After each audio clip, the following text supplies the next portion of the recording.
that coming up? Just to go into my drive. Oh, okay.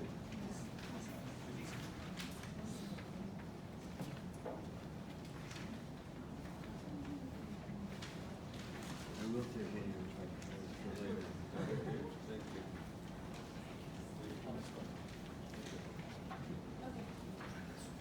Hi everyone. I'm going to use, I don't like standing behind podiums, but I will We today. have this. Yeah.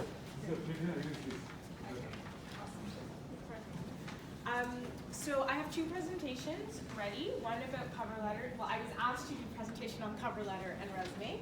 So primarily, this is going to be covering tips and strategies on how to formulate your cover and resume for industry positions, right?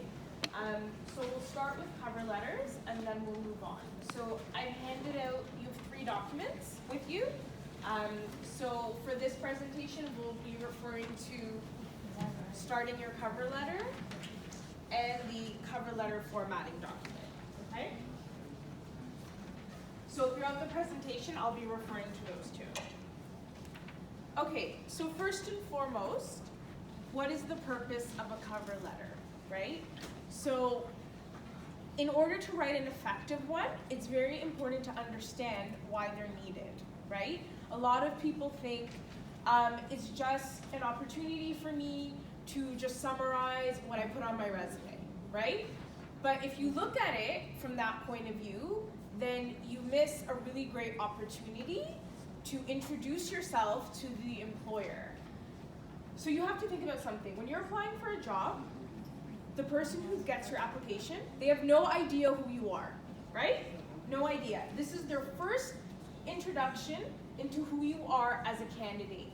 So you have 2 documents to introduce yourself to them, your cover letter and your resume. So you want to think about your cover letter not so much as a summary of what's on your resume, but as an opportunity to go in depth to what's on your resume. Because in your resume, it has to be very concise, right? It can't be longer than 2 pages. So you can only put so much detail in bullet points. On your cover letter is where you can take some of those examples that you've put on your resume and you can go into much more detail in terms of, you know, the strategy you used, the methodologies you used, the technical tools you used, who you collaborated with, and what the final results were, right? So you want to think, I always say your cover letter is prime real estate because you have 1 page, a completely blank page, where you can write in paragraphs about details. So the idea is to use that as a way to go into depth that you won't be able to, the same depth you won't be able to in your resume, right? So it's not a repetition of what's already on your resume. So some common misconceptions about a cover letter. So the idea that I'm just gonna have 1 cover letter, very generic, you know, says that I'm excited to apply for this job. This is where I found the job. Here's just a list of my skills. I'm collaborative, I'm a multitasker, I'm an effective researcher, I can do quantitative and qualitative research. Here are the areas that of my specialty. I look forward to getting an interview from you, and I just have to change the company title, and then I'm good to go. That is not what you want to do, right? That is not what's gonna get you through the pile. The second thing is a listing of skills. The worst thing you can do for yourself is just list skills, right? A lot of people fall into that trap. Well, I'm just gonna see what skills are on the postings that people tend to come up, right? Collaborative, agile, creative, innovative, out-of-the-box thinker, effective communication skills, effective writing skills, proficient in X, Y, and Z research, and then I'm just gonna list them, right? But the reality is, anyone can go on the internet, anyone can do a Google search on the top skills that are coming up for certain fields, and then anyone can copy and paste them onto their cover letter, right? So you have to think, if I'm going to list that I have certain skills, I need to be able to prove in the examples on my cover letter how I've applied and leveraged those skills. Or else, you're just copy and pasting skills like anybody else, which isn't very difficult to do, right? The third misconception, the third myth, is that not everyone reads a cover letter, so it's not important, right? The reality is if a posting has asked for a cover letter, they've asked for it for a reason and they will read it. So when I was a recruiter, when I put out my applications, there was positions that I asked for cover letters and there's positions that I only asked for resume. You have to understand that if an application asks for something, resume, cover letter, sometimes they ask for my job application here, I have to submit a 1,000-page report, right? If you don't submit all the documents, you will automatically be disqualified. So I had a candidate recently, we were hiring at the Career Center at Ryerson, and he wanted to apply for a position. So he submitted, so the application required resume, cover letter, and a 1,000-page report. And the report, it had details of how we were to complete this report. So he submitted his resume and cover letter, but he didn't submit the report. So regardless of how much great experience he had, relevant experience he had, his application was automatically disqualified. They wouldn't even look at his resume because he didn't submit all the documents, right? So that even applies to a cover letter. A cover letter, if it's requested, if it's part of the application, you need to submit all your documents or you can be automatically disqualified from the selection process. Some key formatting elements. So your cover letter cannot be longer than 1 page, okay? Also, you want to have the same font and size. Presentation is key. So if you refer to this right here, cover letter formatting, the handout I provided, okay? You want all your information at the top. Same thing how you would do on your resume, right? You put in your header, your name, your address, your telephone number, your email address. You want to do the same thing on your cover letter. Why? Because sometimes when an application comes through, documents get separated, right? So you want to make sure. I want to say something. If some people choose not to put their address on their resume for reasons that they're worried that if they live too far and they're applying for a job that's too far, that the employer might not consider them. That's absolutely okay. If you don't want to put your address, you don't have to. So if you're not going to put your address on your resume, then you shouldn't put it on your cover letter. But what you do need to do is you need to provide the city. So if you're not going to put your full mailing address, you at least need to put Toronto, Ontario. So the employer knows like what city you're from, okay? And then obviously today's date. And then the second section, as you can see, is when you put the position title that you're applying for. Sometimes job companies will not only have a position title, but they'll also have a number associated to the job posting. If there is a number, then you would put the number as well as the position title, then the company, the address, and so forth. I get asked a lot, how do you start it, right? What if I don't know the name of the hiring manager? So a lot of people say that if you know the name of the hiring manager, for you to address the cover letter to that person, which is great. If you know them, that's great. But the reality is, sometimes, especially when you're applying in large institutions or when you don't have a referral or you don't know someone in there, you don't know the person's name. In that case, you can just put Dear Hiring Manager.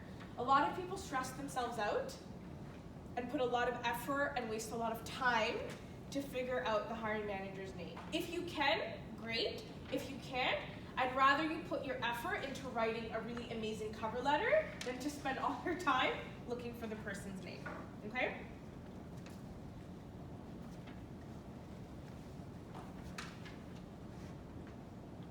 Okay, so now we're gonna break down the cover letter by sections. So when I talk about the first section, the first paragraph, I'm talking about the introduction of your cover letter. That is your first paragraph. So if you refer to this second document that says starting your cover letter, okay? So these are 3 ways in which you can start your cover letter in terms of starting your introduction, okay? You can also use all 3 of these methods, right? You don't just have to pick one. You can like use 2 of them if it makes sense for you. So the idea is that in the first paragraph, you want to demonstrate some excitement, right? And connect the company's values to your own values, or the institution's values to your own values, right? When you start by demonstrating a cover letter by demonstrating excitement, by mentioning a company's mission statement or their values and how that value aligns with your own value, one, that demonstrates dedication, that demonstrates to an employer that you went above and beyond to actually get to know their culture, and that you've taken the time to reflect as a professional as to why you want to work there and why you want to be a part of that team, because that aligns with your own professional values, right? So that's always a great way. I'm not going to read through the example. I provided examples on the handout, but I'm not going to read it. But I'll give you an example from my own personal life. I'm not a researcher, however. When I was getting ready to apply at Ryerson, at the Career Center, specifically at Ryerson, one of our department's mission is to be, the university as a whole, one of our strategic goals as universities to be innovative, but the Career Center has specifically adopted that mission, and it's always as part of our strategic goals. And it's on the Career Center website. And they even had so they have their mission statement talking about taking on innovative programming for students, and they had examples of all the innovative programming they've done in terms of career development.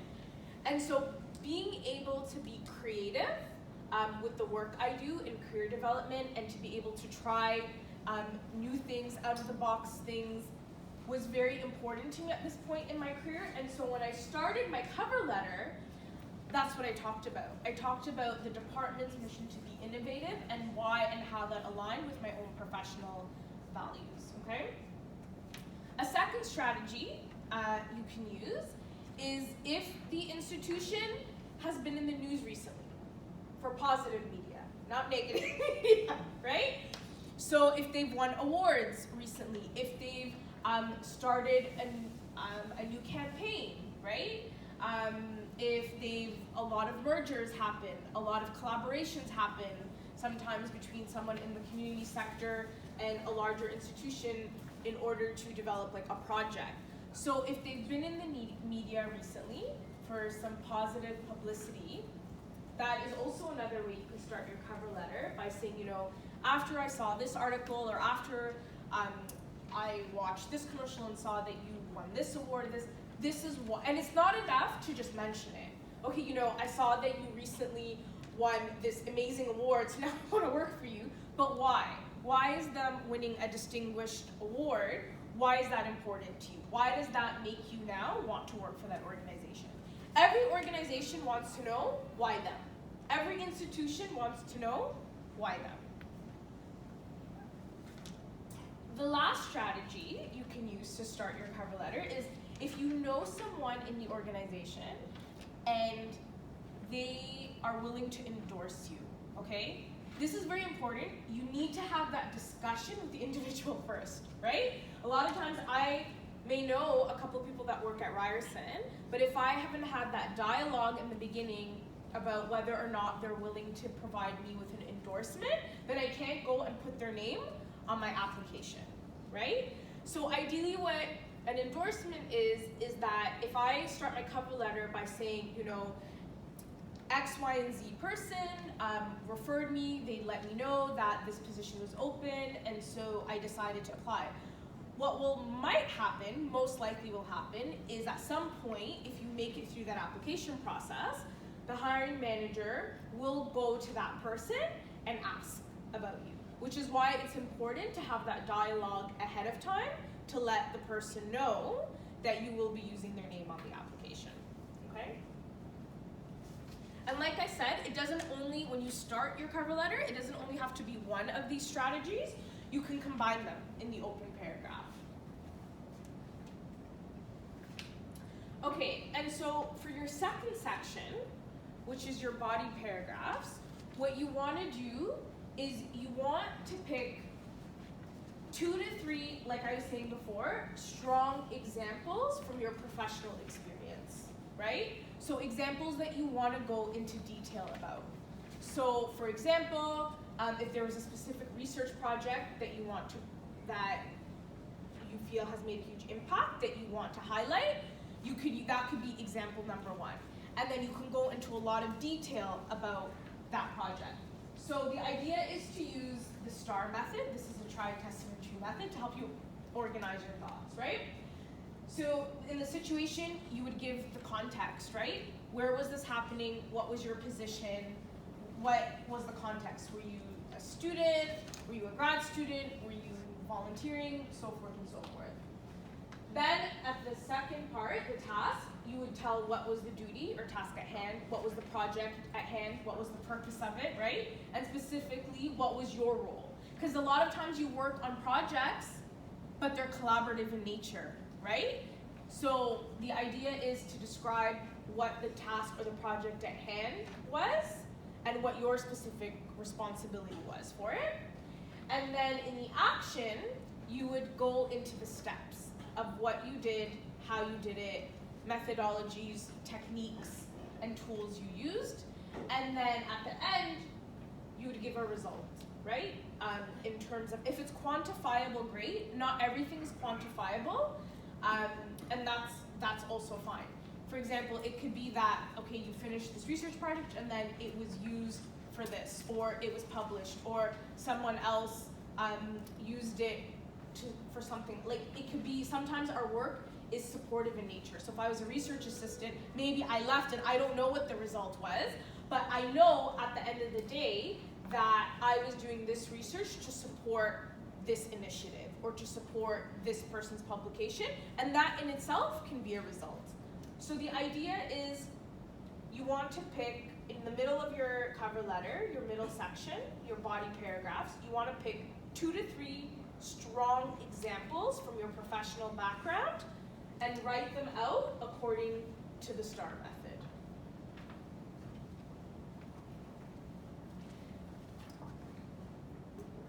And then finally at the end, you're gonna conclude your cover letter, right?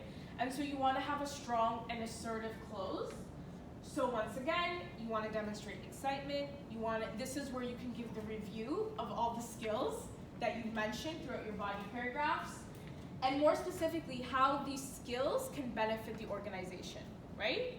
Because in your intro, you explain why you want to work there. In your body, you're giving your stories. You've picked 2 to 3 examples. You've gone in depth and detail about them. Now when you close, you're gonna highlight the skills and experience that you've mentioned in your body paragraph, and you're gonna explain how these particular skills and experience are going to benefit the organization. And then you're gonna ask for an interview. Okay? And sign off. And if you look at the templates I provided, that's all in there. That's it for the cover letter, and then I'm gonna move on to resume. Does anyone have any questions about the cover letter before I move on? Can I just make a comment? Yeah. As an employer, so I've been working over 30 years, and I've participated in hundreds of resume screening processes, and I just have to say I agree with everything you've said, which I'm very happy about to hear like this sort of synergy, because you know the reality is employers for any position may get at least 75 to 100, and that's not a lot. Sometimes you get a lot more in other organizations, and we have to go fast, fast. We don't have time, so the clearer your cover letter is, and the more specific. But you're right, if you're just repeating what's in the resume, or if you have different font sizes, or if it's a mess, like, you won't get another second, and you will put on the no pile. Like, it's unfortunate, but it's that real. So, and you think, okay, come on, I'm such an experienced, wonderful, amazing person, and it's all gonna boil down to this cover letter. Unfortunately, yes. So I would say, you know, as a very strong platform, your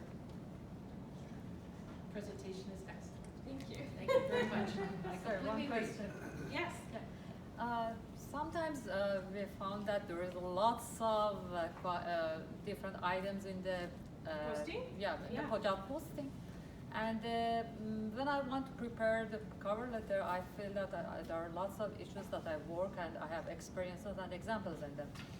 So what I want is one of my challenges during writing the cover letter, because there are many things not reflected, specifically the type of experiences and examples, and it's not reflected in the resume. And it's difficult to put everything and examples, because I have, for example, at least in the 5 areas of what, from 20 areas that they put in the job posting, I have experience and examples.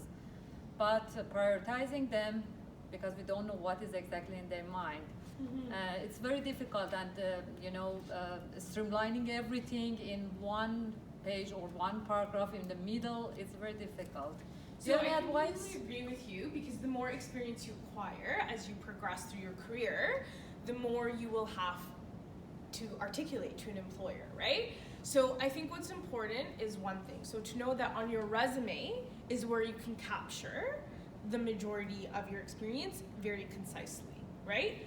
Your cover letter, though, what I will say is pick the examples that you feel are the most impactful and the ones that encompass multiple skills, right? So if I have an example, so if a job posting has 20 responsibilities and then like in the qualification section 7 to 8, and I have an example that can demonstrate that I've used 5 of these qualifications and that I've done 5 of these things, then I'm gonna pick that example, right? Yeah. So pick the examples where you can, it's almost like, if I pick this example, it's like I'm winning the lottery, because it'll show you I've done this, and I've done this, and I've done this, all encompassed in one example, right? And then now the second example you pick, maybe the second example will tackle the rest of the responsibilities. Because the reality is, as you progress through your career, a lot of the projects and tasks and issues you're working on, you leverage a lot of skills, right? And so you want to pick the ones that do that. And don't worry that you'll miss something, because you still have the resume. Sure, a lot of things. Yeah, right? And so in the resume, you'll capture more. But I agree with you. It is challenging, especially when you've acquired so much experience, to determine what exactly should I choose, right? Sometimes it also helps, and so in my role here at Ryerson, I do a lot of one-to-one advising, and so it helps that if you have access to someone that you could do advising with, sometimes it helps to be able to talk that out with someone, right? Because a lot of times, especially when we're in job search mode and we're writing resume after resume and cover letter after cover letter, sometimes it helps to have an outside perspective to take a look and strategize and brainstorm with you, right? Thank you. No problem. Okay, I'm gonna move on to resumes. Is that okay? Okay, awesome. Okay, so first off, I'd like to say that resume writing, in my opinion, is a skill, okay? It's a necessary skill. It's a skill that we all need if we're going to ever apply for a job. So the good news is, it's a skill that everyone can acquire, right? And what's comforting to know, because some people have challenge with the resume writing process, is that that's exactly what it is. It's a process, right? A lot of people expect, okay, I'm just gonna write a resume on the first time, it's gonna be perfect, and I'm gonna be very content with it. I mean, for those of you who do that, great. But sometimes it's not always the case, and that's okay, right? It's okay, because the reality is, like you had mentioned, you're trying to take, sometimes 10, 15, 8 years of experience and condense it into a 2-page document, which can be very challenging, right? So it's understanding that it is a process, and it's okay to go through a couple of drafts and a couple of versions, right? Okay, so once again, I always like to start, what is the purpose? If we don't understand what the purpose is of what we're doing and why we're doing it, then we won't do it effectively, right? So the idea is for the applicant, how I describe a resume is it's your marketing document, right? So the idea is you are marketing yourself to an employer, right? And really trying to encourage an employer to want to call you in for an interview, right? Having said that, because it's a marketing document, what's really important is that it's concise, it gets the point across, it's easy on the eye, it's easy to read, and that it only pertains relevant information, okay? So, sorry, I don't know your name? Seema. Back to what Seema mentioned, the more we progress in our careers, the more experience we acquire, and the more skills we acquire, and then the more things we want to pile on our resume, right? But we always have to ask ourselves, is everything relevant to this job, right? Because you may have a lot of experience, but not all of it may be relevant to the particular job that you're applying for. An employer only wants to know, why are you a good fit for this job? Not all jobs, not all clinical positions, not all research positions, or for whatever type of position you're applying for, but for particularly this job, right? So while you may have a lot of accomplishments, not all of them need to be on the resume, right? Sometimes a fear that individuals have is that if they don't put everything on their resume, then how is anyone gonna know that I did this and I did this and I did this and I did this? So there's a fear to remove things and take things off.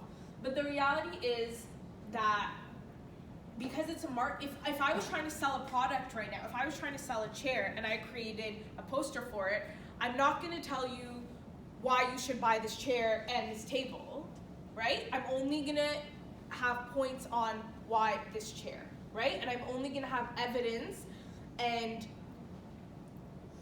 comments and proof points as to why this chair is a good fit for you, right? So you need to think of your resume like that. So what I usually advise people is have a master resume with all your experience, all your education, all projects you've done, awards, development, so forth, certifications. And then when you're getting ready to prepare your resume for specific positions, then you pull from that master resume, okay? As our friend said.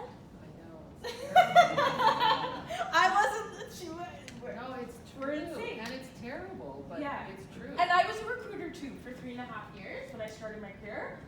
Sometimes I'd put out a job and I'd get over 100 applicants. Yeah. If I went through every single application thoroughly, I would never go home. Yes. Just, maybe everybody understands this, but that's for the first sort. Yes, Yeah. and I'm gonna talk about that. Yeah, I'm okay, gonna talk just, about- yeah. Thank It you doesn't for mean they pointing that never out. read your resume No, for and more I'm than gonna, 6 seconds. I'm gonna talk about the process. Okay. So, the initial sort, and sometimes, so let's take a backtrack.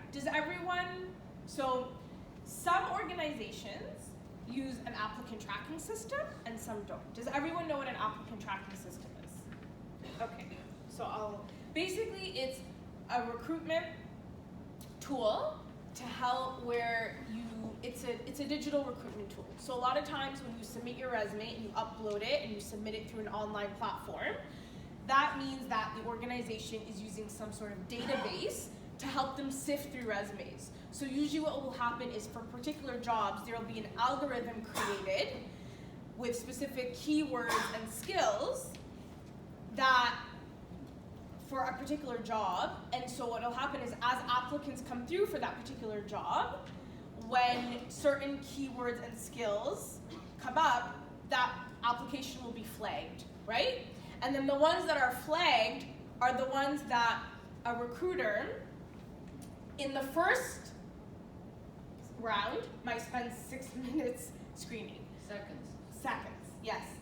But not every organization uses an applicant tracking system because they're very expensive, right? So sometimes you're literally just sending resumes to an email of usually an HR manager or a recruiter, and they have to do that work of the system, right? So in the first scan, it's 6 seconds. And by the way, because I get asked this a lot, just because you make it through the applicant tracking system doesn't mean you're gonna get a call, right? And that's why it's, because some people say, okay, I'm just gonna put all the keywords on there, and then I'm gonna get through the system, and then I'm gonna call for an interview. That's not how it works, right? So the initial scan is 6 seconds, right? And that's perhaps just reviewing presentation, formatting, key qualifications. And then a second pile is formed of people that, okay, now we're gonna take a more thorough look at their applications. In that second review is when your cover letters and resumes will be read very thoroughly, right? And this is when I'm gonna get into why it's important to have certain things on your resume, right? When that second review is happening, that is when a third pile will be formed of, okay, these are the individuals we're gonna call in for an interview, okay? Excuse me. Yes, What can you do in 6 seconds? in 6 seconds? I can tell you. Yeah. So again, it goes back to key qualifications. Let's say, and you know, it's interesting because you say you see a job posting that's got 20 things on it. Just like there's badly written resumes, there's badly written job postings, right? Because you're not looking for 20 things in that first sort. Like I'm looking for minimum educational requirements and keywords in terms of job headings, like titles. And then I'm looking for overall look. Like if it looks like a mess, and that happens sometimes, and you maybe are gonna get to it, like when you send stuff, if you don't PDF it, it sometimes can look like a mess when it goes through, you know. So it's very fast. It's you take a look at the whole organization, the whole document top to bottom, and you get very experienced. Like the first times I did it, but you get experience, so you take a look at the whole document top to bottom, and you just pick out those, you know, 4 key points. Educational qualifications, and then high-level job titles. And I can just add to that from my own experience, more limited than ourselves, but an example would be, doesn't even take 6 seconds. First paragraph says,